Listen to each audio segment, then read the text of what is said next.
बंधुओं, इस तरह इस किशोरी ने जवाब दिया, कहा यशवर्धन जी, आप ठहरे धनवान सेठ के बेटे और मैं ठहरी एक गरीब पिता की बेटी। मेरे जीवन में धन सुख संपत्ति का कहीं कोई दूर दूर तक नजर कुछ नहीं आता।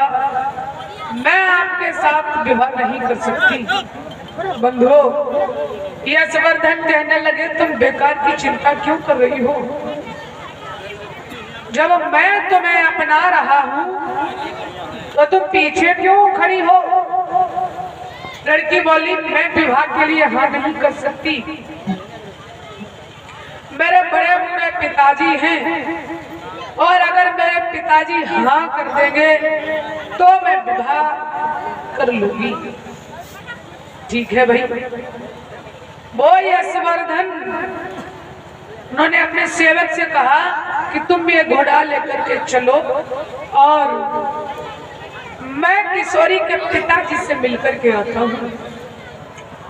वो यशवर्धन किशोरी के पिताजी के पास पहुंचे और जाकर के उन बड़े बूढ़े को प्रणाम किया।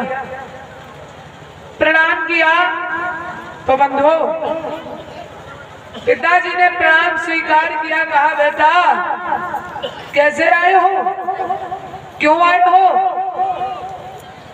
यशवर्धन ने जवाब दिया, कहा, पिताजी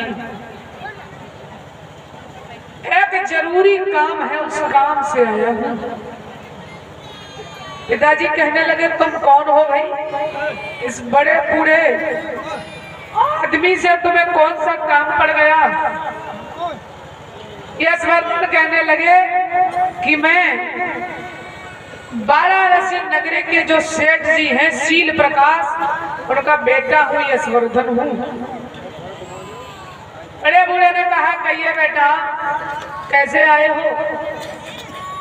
बेटा कहने लगा कि देखो पिताजी, हम आपकी बेटी से विवाह करना चाहते हैं। बड़े बूढ़े मुस्कुराने लगे, कहने लगे, लाला विवाह करोगे? कहा, हाँ। कहा, तुम्हारा विवाह हुआ नहीं? यशवर्धन बोले, विवाह हुआ है।